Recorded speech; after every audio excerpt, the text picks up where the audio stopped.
Imagine करो कि आपका हर एक फैसला एक पैरेलल यूनिवर्स को जन्म देता है और हर पैरेलल यूनिवर्स में एक अलग रियलिटी बनती है। ऐसी रियलिटीज जहां आपकी जिंदगी इस जिंदगी से बिल्कुल अलग है। अब इमेजिन करो कि एक रात के लिए वो इनविजिबल दीवार गिर चुकी है जो आपके यूनिवर्स को पैरेलल यूनिवर्स से अलग रखती है। यही कहानी है 2013 की फिल्म कोहेरेंस की, जो एक इंडिपेंडेंट फिल्म है और जिसे एक मास्टरपीस माना जाता है क्योंकि ये कोई बड़े बजट की साईफाई फिल्म नहीं है। ये एक बेहद कम बजट में बनाई गई एक ऐसी फिल्म है जिसकी कहानी बहुत अलग है और इस फिल्म को आप अच्छी तरह सिर्फ तब समझ पाओगे जब आप इसे बहुत ध्यान से देखोगे। मगर फिर भी आपको ये फिल्म पूरी तरह समझ ना आई हो तो हमारा ये वीडियो आपकी मदद करेगा। कोहेरेंस 8 दोस्तों की कहानी है जो एक डिनर पार्टी के लिए एक दूसरे से मिलते हैं। ये एक आम पार्टी होती मगर वो शाम पूरी तरह बदल गई और एक तरह से डरावनी बन गई जब आसमान में एक कॉमेट नजर आया। इस फिल्म की मेन लीड है एमिली, जिसके नजरिए से हम ये पूरी कहानी देखते हैं। एमिली एक डांसर हुआ करती थी जिसने सालों पहले अपने करियर में एक रोल लेने से इनकार किया था और आज तक उसे इस फैसले का पछतावा परेशान कर रहा है।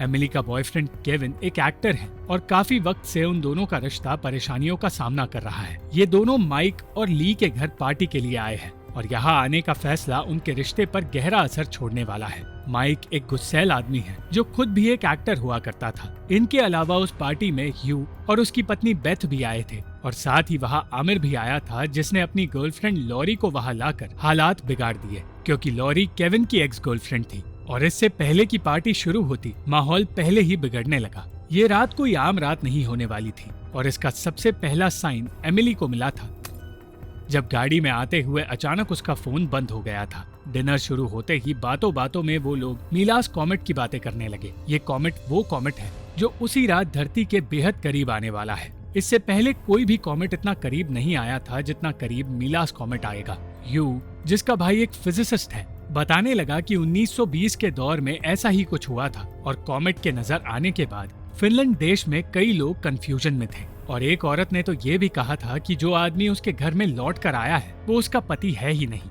ह्यू की इन बातों को सिर्फ कहानी समझकर हर किसी ने हंसी मजाक में बात टाल दी, मगर कोई ये नहीं जानता था कि इसी डरावनी कहानी को वो लोग आज रात खुद जीने वाले हैं। अचानक घर की बिजली कट गई, मगर बिजली सिर्फ उस घर की नहीं कटी थी बल्कि उस पूरे इलाके की कटी थी और हर तरफ अंधेरा छा गया। ना फोन्स चल रहे थे और ना ही इंटरनेट चल रहा था।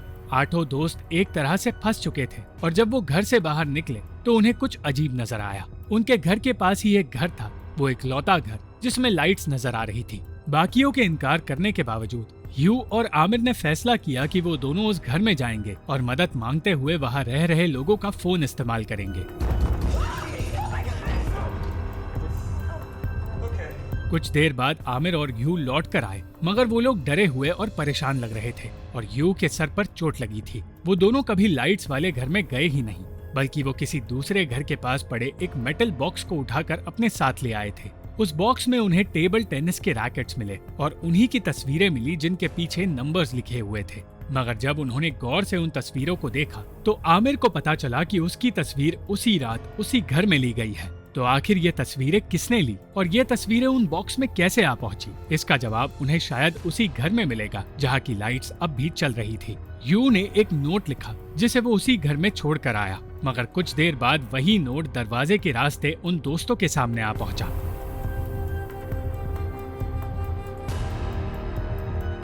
इसके बाद एमिली, माइक, केविन और लॉरी ने उस घर के पास जाने का फैसला किया। ग्लो स्टिक्स लेकर जब वो बाहर गए तो उन सब ने अपने सामने 4 लोगों को देखा जो कोई और नहीं उन्हीं चारों के डुप्लीकेट्स थे। उन डुप्लीकेट्स के हाथों में लाल कलर की ग्लो स्टिक्स थी और दोनों ही ग्रुप्स एक दूसरे को देखकर बचने के लिए भागने लगे। यहाँ से इस फिल्म के कॉन्सेप्ट को धीरे धीरे समझाया जाने लगा। वो सब समझ गए कि सामने वाले घर में उन सबके दूसरे रूप है जो किसी पैरेलल यूनिवर्स में रहते हैं। ह्यू को अपनी गाड़ी में वो फिजिक्स की किताब मिली जो उसके भाई ने रखी थी। किताब पढ़कर उसने सबको श्रोडिंगर्स कैट नाम का एक कॉन्सेप्ट बताया। ये एक थॉट एक्सपेरिमेंट है जहां हम ये सोचते हैं कि एक बिल्ली को एक बॉक्स में बंद कर दिया गया है, उसके साथ बॉक्स में जहर भी रखा गया है और क्योंकि हम उस बिल्ली को देख नहीं सकते तो हमारे लिए वो बिल्ली जिंदा भी है और मरी हुई भी है, मगर सिर्फ तब तक जब तक वो बॉक्स बंद है और उसका जिंदा रहना या मरना उस जहर से जुड़ा है जिससे उसकी मौत हो भी सकती है और नहीं भी हो सकती। यानी कि एक ऐसा इवेंट जिसके 2 अलग रास्ते हैं और दोनों रास्ते एक ही साथ चल रहे हैं। यू ने समझाया कि उनके केस में कॉमेट का वहां आना उस इलाके को एक बॉक्स की तरह बना देता है जहां उस डिनर पार्टी के अलग अलग वर्जन्स बन गए हैं। वो इलाका अब सिर्फ एक इलाका नहीं बल्कि वो स्पेस बन गया है जहां अलग अलग रियलिटीज बन चुकी है। उस इलाके में एक ऐसी जगह है जहां सिर्फ अंधेरा है और हर बार जब कोई घर के बाहर निकलकर उस अंधेरे में जाता है वो एक बहुत बड़ा रिस्क लेता है, किसी दूसरे घर यानी कि दूसरी रियलिटी में पहुंचने का रिस्क। जिस घर में उस वक्त लाइट्स मौजूद थी जिस वक्त बाकी दूसरे घरों में अंधेरा था, वो इकलौता घर है जो अब तक स्टेबल है और बाकी घर वो रियलिटीज है जो बदलती जा रही है। ये सब कुछ समझ आने के बाद उन लोगों ने अपने इस घर को एक अलग पहचान देने का फैसला किया ताकि वो सब किसी दूसरे घर यानी कि दूसरे यूनिवर्स में ना पहुंच जाए। उन्होंने बॉक्स में सामान रखकर उसे दरवाजे के पास रखने के बारे में सोचा, मगर तभी उन्हें दरवाजे पर एक और बॉक्स मिला जिसमें ब्लैकमेल के तौर पर तस्वीरें थी और इसी के साथ उन्हें एक ऐसा नोट मिला जो उन्हीं की हैंडराइटिंग में था मगर उन्होंने कभी लिखा ही नहीं था। अब ये बात सिर्फ कॉमेट की नहीं थी, उन सब के अलग अलग वर्जन्स एक दूसरे से टकरा रहे थे क्योंकि वो सब उस अंधेरे को पार कर रहे थे जो उन्हें एक रियलिटी से दूसरे रियलिटी में भेज रहा था। जिसका मतलब ये था कि जब यू और आमिर घर से बाहर गए थे तब वो दूसरी रियलिटी में चले गए और जो घर लौट कर आए थे वो यू और आमिर किसी दूसरी रियलिटी के थे, मगर वो दोनों खुद ही नहीं जानते थे कि वो कहीं और आ पहुंचे हैं। इसका मतलब ये भी है कि जब माइक, एमिली, केविन और लॉरी अपने डुप्लीकेट्स को देखकर वापस आए थे तो वो चारों भी किसी दूसरे घर में आ गए थे, मगर वो लोग ये बात अब तक समझ नहीं पाए। माइक अब अपना आपा खोने लगा था। उसका मानना था कि ये सारी रियलिटीज एक दूसरे से टकराकर एक दूसरे को खत्म कर देगी, इसलिए इससे पहले कि वो मारा जाता वो अपने डुप्लीकेट्स को मारना चाहता था। उसके पास बेथ के बारे में एक ऐसा राज था जिसका इस्तेमाल करके वो दूसरे घर में मौजूद माइक को मुसीबत में डाल सकता है। वो राज था माइक और बेथ के 12 साल पुराने अफेयर का राज और केविन के रोकने के बावजूद ये राज नोट में लिखकर माइक ने दूसरे घर में नोट छोड़ने का फैसला किया। उस वक्त इसी घर में मौजूद यू और आमिर ने लाल ग्लो स्टिक्स निकाली और ये बात सामने आई कि वो दोनों अलग रियलिटी से आए हैं क्योंकि इस घर के लोगों ने ब्लू ग्लो स्टिक्स चुनी थी, लाल नहीं।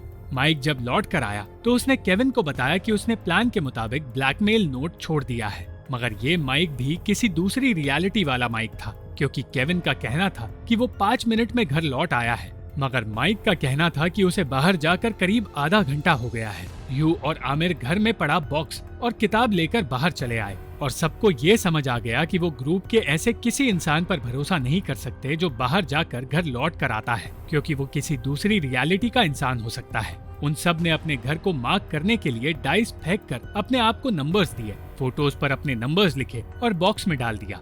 मगर यही चीज दूसरे घर में मौजूद लोगों ने भी की थी। जिस तरह दूसरे घर ने एक रैकेट को बॉक्स में रखा था उसी तरह इस घर के लोगों ने दूसरी चीज को चुना। नए नंबर्स देने के बाद एमिली ने वो नंबर्स याद किए जो उसने पहले वाले बॉक्स में मौजूद तस्वीरों के पीछे देखे थे। क्रॉस चेक करने के बाद उसे एहसास हुआ कि वो और माइक जिस घर में आए हैं वो कोई तीसरा घर है और अब उसे और माइक को कॉमेट के गायब होने से पहले अपनी रियलिटी को ढूंढना होगा और सही घर में जाना होगा, वरना वो दोनों ही गलत रियलिटी में फंसे रह जाएंगे। अब परेशानी ये थी कि सारे के सारे दोस्त मिक्सअप हो चुके थे और इस मिक्सअप की वजह से और बेथ और माइक के अफेयर का सच बाहर आने की वजह से हर किसी के बीच बहस और लड़ाइयाँ शुरू हो गई। अचानक ग्रीन ग्लो स्टिक लेकर कोई दूसरा ही माइक घर के अंदर आ पहुंचा। ये इस फिल्म का चौथा माइक था जो घर में मौजूद माइक को पीट कर वहाँ से चला गया। इस पूरी हड़बड़ी में एमिली को दरवाजे के पास वो नोट मिला जो नोट सबसे पहले यू ने मदद के लिए लिखा था।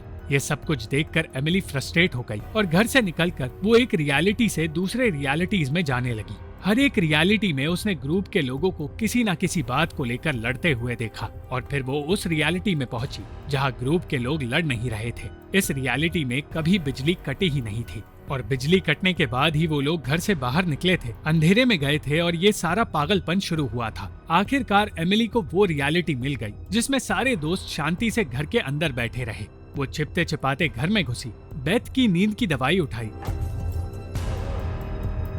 यू की गाड़ी का शीशा तोड़ा और जैसे ही सबका ध्यान हटा एमिली ने इस रियलिटी की एमिली को बेहोश करके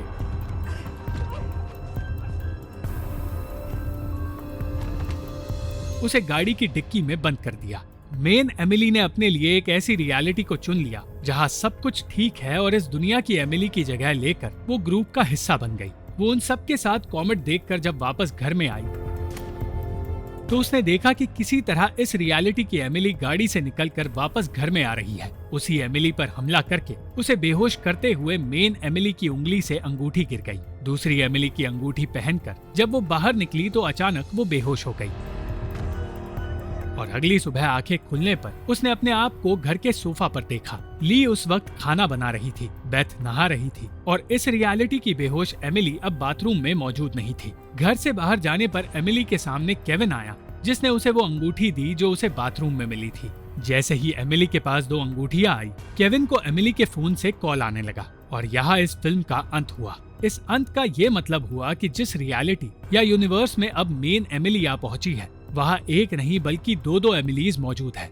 इसका ये भी मतलब है कि कहानी जिस रियलिटी से शुरू हुई थी, उस रियलिटी में एमिली गुमशुदा है और फिर किसी को कभी नहीं मिलने वाली, क्योंकि कॉमेट अब जा चुका था। जिस खुशी को ढूंढने के लिए एमिली दूसरी रियलिटी में आई थी, वहाँ उसे वो खुशी मिलेगी ही नहीं, क्योंकि दूसरी एमिली अपनी पहचान और जिंदगी वापस पाने के लिए उससे लड़ने वाली है। अब इसके आगे की कहानी क्या है, ये तो इस फिल्म में नहीं बताया गया है, मगर आप अपने इमेजिनेशन का इस्तेमाल करके आगे की कहानी सोच सकते हो और हमें कमेंट्स में बता सकते हो। अगर आपको ये वीडियो पसंद आई तो इस वीडियो को लाइक, शेयर और इस वीडियो पर कमेंट जरूर करें और इस चैनल को सब्सक्राइब करना मत भूलना।